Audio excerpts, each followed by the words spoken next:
When you're freelance, people treat you as if you're replaceable. Working with these companies that I never thought that I would be able to work with this early in my career, all that progress was halted. COVID-19. Coronavirus. The coronavirus. Dealing with this disease.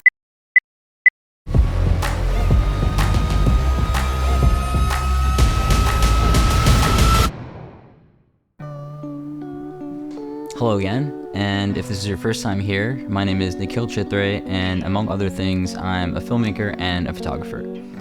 Before I get into it, I just want to say thanks to everyone for watching the first video. There's so many people who reached out who are excited to hear about what I'm doing, and from a lot of strangers connecting to different parts of my story. From people who are in investment banking right now and want to do something different. Also just people who took the time to say good luck. I get a lot of support from my friends and family, so that's never really been an issue, but I find it really funny that some of your biggest supporters are just strangers on the internet.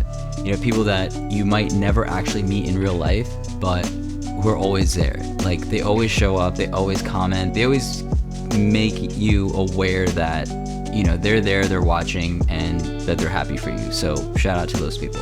If you haven't seen it yet, you can click the link right up here to catch up on part 1, because this is essentially part 2. Part 2 is a part of the story when you've already quit your job, all the congratulations are over, and now you've actually got to put in the work on the thing that you said you wanted to do. This is also going to be a few tips and insights from my experience that I hope will help you guys figure out the direction that you guys want to go in. People talk about quitting their job, they take this giant leap, and then you never hear from them again. We're going to flash back to right after I quit. So investment banking is over, and now I'm a freelance filmmaker and photographer. I don't typically love the word freelance because I feel like it has kind of a negative connotation in the sense that when you're freelance, people treat you as if you're replaceable.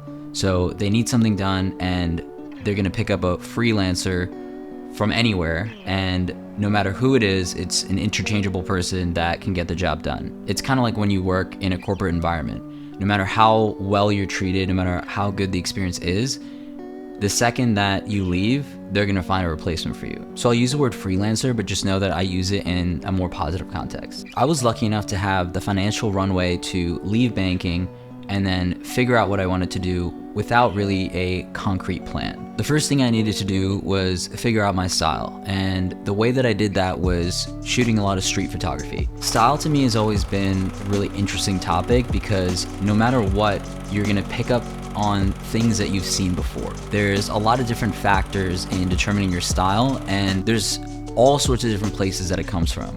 It could be TV, movies that you've watched, conversations that you've had with other people. You might think an idea is your own, but there are always certain layers that are a part of it that even if you don't realize it off the bat, subconsciously, those are things that you've picked up along the way. And I found that street photography really gave me the ability to throw some headphones on, go for a walk, and see exactly what was happening around me and figure out how I wanted to take those photos. So what was the thing that I could see that no one else could see? You're gonna see certain things that other people aren't paying attention to. I think you get your own style by emulating someone else's style, and however you go wrong in that process, that's where you know what's yours. I immediately fell in love with street photography because there's some kind of magic in being able to capture something that's in front of you and kind of take it home with you. You know, the next day you can go back to the same location, even the same people could be around, but you're never gonna capture that exact same moment. So there's something really special to me about seeing the world in a certain way, literally grabbing it and being able to say, hey, this is how I see things. Another thing about street photography is nobody's paying you to take these photos of the street. Nobody's paying you to find your style. No one's paying you for that. So I also started meeting up with people through Facebook, Instagram, things like that, in order to find people who were doing things that were similar to me. Just through the word of mouth, I was able to get a bunch of different gigs shooting proposals, weddings, things like that for friends and friends of friends. And you know, that's where I was able to make a little bit of extra money while I was trying to figure out my style and what I actually wanted to shoot. So the thing about weddings, in my opinion at least, is I didn't really find them to be that creative. So that wasn't work that I loved to do, but I was okay with finding something, trying it, putting my own spin on it, and really figuring out what I liked about it and what I didn't like. Knowing what you don't like is as important, if not more important, than knowing what you do like. So around that time, I would also go to different meetups, and that was a way to connect with people who were doing the same thing as me. So I live in Manhattan, which obviously is a great place to meet people, but I had to really change my perspective because the people that I knew had been doing business, banking, marketing, things like that, and they were all headed in one direction. So once I left, I needed to find the people who were in this new place that I was trying to move towards. I would shoot photos and videos of things like yoga events, tech events, just like literally the most random things that you could think of. And my biggest advice there is always say yes. It doesn't matter if it doesn't meet the budget that you want, just literally just go and do it. I think someone did tell me at that time that that was their number one piece of advice, and I took it and I just ran with it because I knew that this was the time that I needed to get the reps in. And even though I had an idea of the level that I was at, the more reps you get in, the better. Whether that's doing wedding photos that you don't really want to do, or shooting a yoga promotional video that seems to be way outside of the thing that you want to do, you realize going forward that you're going to learn from those things, and ultimately those things are going to help you out. Now, I'm not saying that meeting these people and going to these different events by yourself is easy in any way. Showing up and having to introduce yourself to people, to start the conversation, to get your foot in the door is a really daunting task. But again, the answer is just always say yes. One of the things I picked up along the way, and this is actually from a podcast that I listened to by, if you guys know who Drama is, he's the creator of Young and Reckless, and he has a podcast called Long Story Short. He was talking about going to different events, meeting new people, going through his day-to-day, but having whether it's anxiety, whether it's just you don't want to show up to a certain event. So the way that he got over that was he just picked up a notebook and he would write how he was feeling before he was going to an event. So on the left side of the page, okay, I'm going to this event, this is how I feel. I feel nervous about meeting like new people. I don't know anyone there, whatever it is. And then he would write on the other side how he felt after coming back. And he realized that when he came back, there was always something positive that came from the experience. Basically, after enough times, he had a tangible notebook filled with reasons why you should always show up. And I found that story super interesting. Another tip I can give you is to always explore. And what comes with that is shooting everything. Take a walk down your street. It doesn't matter if you're not in Manhattan, you could be wherever you are in the world. There's always something interesting to take a photo of. Even if you don't leave your house, film yourself waking up, which I know at this point is the most cliche thing. You know, you don't want to see that waking up scene in a movie, but do it. Do it in a way that only you could do it. Film yourself making your bed, making a coffee in the morning. It's those things that are like right in front of us that allow us to think outside of the normal thing, because everyone knows that process, right? You wake up, take a shower, whatever, you get some breakfast, you make your coffee. Those are things that we can all relate to, but finding a spin on that in terms of storytelling is something that's really gonna help. Even if you think that that's an inherently uninteresting thing, you should challenge yourself to put your own spin on it. And even think about the creators that you watch now. There's a reason why you watch them, so I would just think about that and try to apply that when you don't have a gig or a job or something that is right in front of you to shoot. The next thing I learned, which I'm actually learning a lot now, is to create a future audience. What I found that means is doing the thing that you're gonna do, something like this, like a YouTube channel, is inherently very strange. Most of the time, you're gonna end up being a person who's talking to a camera in an empty room by yourself, and it's weird, right? Like, it's not a normal thing to do, but you're gonna have to realize that the main part of that is you being able to tell your story. So at the end of the day, it technically doesn't matter if anyone's listening, obviously you want an audience, you want people to hear what you're saying, you want people to connect, and that's great, but that doesn't happen right away. So you have to almost trick yourself into thinking there's a future audience, and that's gonna help you get comfortable with what you're doing, even though in the beginning it literally feels like you're screaming into the void, especially when you pick up your phone and there's a billion different pieces of content that are screaming at you. You're gonna find that by thinking about an audience that might not exist right now, you're gonna be a lot more comfortable talking about the things that you want to talk about and making the things that you want to make. Another thing that I learned was building community and how important that is. This time, I'm going to these different events. I'm kind of all over the place, meeting people when I'm shooting gigs, when I'm going to weddings, when I'm going to these creator events.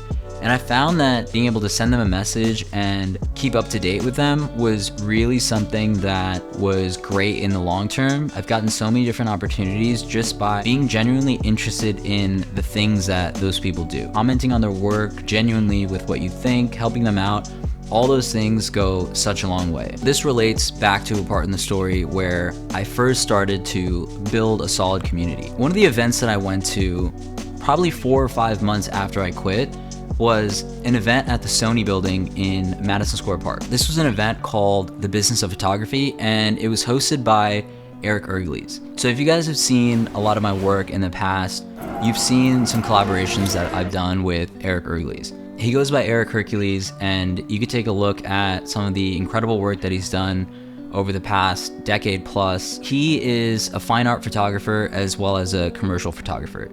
I'll leave the website in the description and his Instagram and things like that. So I'm going to this event with a photographer who I actually didn't know at all. So I didn't know Erick, I didn't know any of the work that he did, but I knew that coming from the business side that I wanted to talk to someone who not only knew creative, but also knew business, knew how to run a company in creative. I'm at the event, I'm listening to him talk about his experience, the way that he runs his business.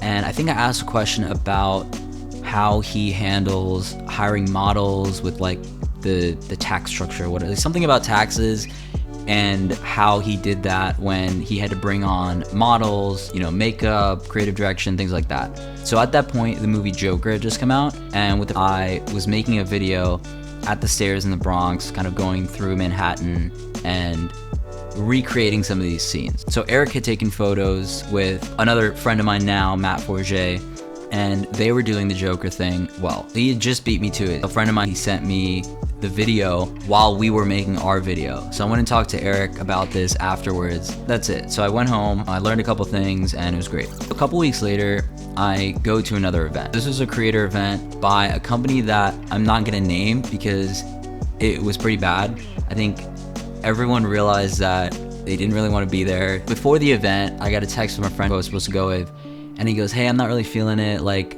we shouldn't go." I remembered being like, you know what, even if it's bad, what's the worst that could happen? We show up, it's bad, we can leave, like, it's not a big deal.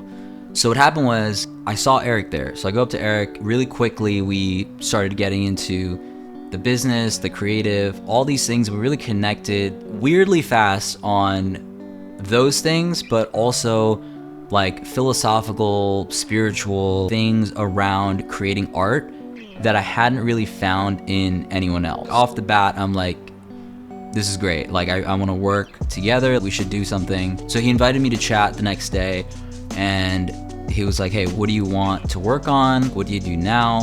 What do you bring to the table? What can we do together? How can I help you? So I thought about all those things. Immediately we were like, yo, we're on the same page. Let's work together. Again, the funny thing here is that I hadn't gone through and seen most of his work yet. So I knew that he had done that one Joker video, which is not even really related to most of his other work, but I just knew that this is someone who I wanted to work with, in the sense of we really saw eye to eye on a lot of different things. He was like, hey, do you want to work with me? We're building this agency. It's kind of been dormant for a little while, but we want to get people on board, and what do you think? So I said, hey, let's do it. And the funniest thing about that, and I still remember it, is 2 days later, coronavirus comes in. Like, it was It was so funny that I had now decided to collaborate, and I was like looking forward into all these cool things that we could do, because I'd always wanted a group that was doing the same thing as me, and to be able to films, make commercials, whatever it was. And it's funny that I almost wasn't gonna go to this thing, and then I did, and then me and Erick linked up, and now we're gonna work together, and then all of a sudden, literally a couple days later, coronavirus happened. COVID-19. Coronavirus. The coronavirus. Officially hitting Dealing the with US. this disease. Wear gloves, masks. Your nation is more prepared. Here in New York City, a state of emergency declared. Where they believe you may be infected originated. So all that progress was like halted. Skipping through the coronavirus stuff, we can get into that another time maybe. I went back home to New Jersey and we did a lot of stuff on the back end. From then, we've had additions, subtractions to the team, things have changed. Looked into the website, we came up with pitches for different companies that we wanted to work with. We had a kind of like a newsletter for Hercules Creatives. This is all under the umbrella of Hercules New York, the agency. By August of that year, we were both like, let's get to work. Let's get back in and let's see what we can do. So there were days when New York was completely empty. I would go shoot through Times Square. From seeing it when I was a kid, college, all that stuff, you'd never seen it the way that it was at that time. This is a point in time where I realized how lucky I was to be able to have access to working with these companies that I never thought that I would be able to work with this early in my career. And some of those were Samsung, Maserati, Cost. This really put me on my game to say that, hey, you gotta show up to these things and you gotta figure out what you need to figure out to perform at this level. And I think that working with Erick at that point was amazing because we don't take things too personally. We have the mentality of let's just keep getting better. And that was exactly what I needed. Things have changed over time, but we worked together on a lot of different things. And only recently have we shifted the focus from the agency to our own things. And that's really where this YouTube channel was born. I was actually out shooting last night with Erick for his YouTube channel that's about to go up. And you know, it's really interesting to see how these things connect, because the biggest thing in telling that story is realizing that even though I didn't have a plan, I always showed up. I always put myself in the room, whether I was prepared to be there or not, and then I figured the rest of those things out afterwards. And I think that he could see that I was someone who was willing to get after it. I just left a job and I was trying to take that work ethic and put it directly into creative. So I knew that I could work well through the night, and I just wanted to take that and say, okay, I have this ability. I just want to be able to do creative all the time, nonstop, and get better at the thing that I want to do. So I think that he saw that and he was willing to give me the opportunity to join him on a bunch of different projects. And I think that one thing that I found was that we really worked well together and created some great things. It's really funny how just being at the right place and showing up there can do a lot for you. Doing the whole agency thing, not only on the video side, but also trying to figure out how to move the business forward, thinking about things from a strategy and creative direction side as well, was really important to me understanding how things work outside of just the shoot the video, edit the video. Really seeing the other layers outside of that and seeing how things run was super important to me now, especially since I'm doing that on my own now. Throughout those few years, we did so much. Not only did we get to work with a bunch of really great clients, we went to Art Basel, we shot YouTube videos, we released a photography course, we had retainer clients, we did so many different things that I learned so much from. And I can't stress it enough, just showing up to the place is the most important thing. And I'll literally say it 100 more times, but that's the thing that I realized was the key. Within all of those things, we discussed everything about culture, art, philosophy, politics. And I think that that's an important piece too, especially when you're building a community, that you have these different sides. So it's not only just the work that you're doing or the things that you're collaborating on, but it's a whole mentality of how you're approaching your life, because that's the reason why you want to do this, right? You don't want to sit at an office all day. You don't want to do something that someone else wants you to do. You want to decide what you do every day, and a lot of that deals with what is your philosophy? How do you feel about the world? Why do you do the thing that you do? Why is art important? When you put yourself out there and you start making things and calling yourself the thing that you're striving to be, there's no choice but for the other people to come and find you. It happens that way. It might sound weird to some people, but that's how it plays out. So that's where the story comes back here. This is my second YouTube video, and that is the second part of the story. There's a lot of nuance in between there that I'll get into in terms of how to find clients, how to figure out the agency side of things when you get to that point, freelancing, finding people to collaborate with, things like that, which I'll get into. But I think the takeaway is that 1 + 1 = 3. When you can find people that you can work with, it will open up every door for you creatively to do the thing that you want to do. Things that I've learned, among others, are 1, always show up. It doesn't matter how you feel. If you don't want to go, just still go. Like, trust me, still go. Number 2 is explore. No matter what, you can find something new to explore. Whether it's just looking at your daily routine differently, or taking a walk down a street that you haven't gone on, that's going to open up your creativity, and that's going to allow you to push the limits, especially for things that seem to be mundane, and that'll allow you to figure out more of your style and more of your perspective. 3 is create a future audience. Make the thing for you the audience. That's a direct quote from Rick Rubin. I think it was on Lex Friedman's podcast. Make your favorite things. Be the audience. You be the audience. Make the thing for you the audience. That really stuck with me. It's just to say that you have to be the person that you want to look at your own art. So why are you making this thing? If you're not doing it for yourself, then what is the reason for doing it? I always say with my sisters that, we know what we like, and if we don't see that thing, then we know it's like up to us to make that. If there's a book that you're looking for but you haven't quite found, you want a certain topic that's not there, you want to watch a movie that hasn't been made. Like, as daunting as it is, you got to be like, maybe it's up to me to make that thing.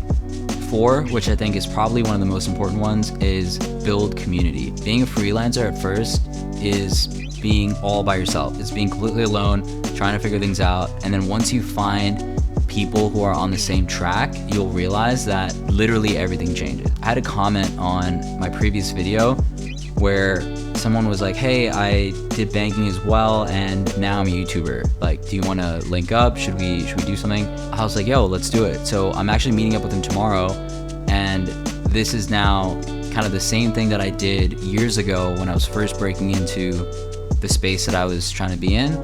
I'm doing that now by a comment on a video that I made where I was telling my own story.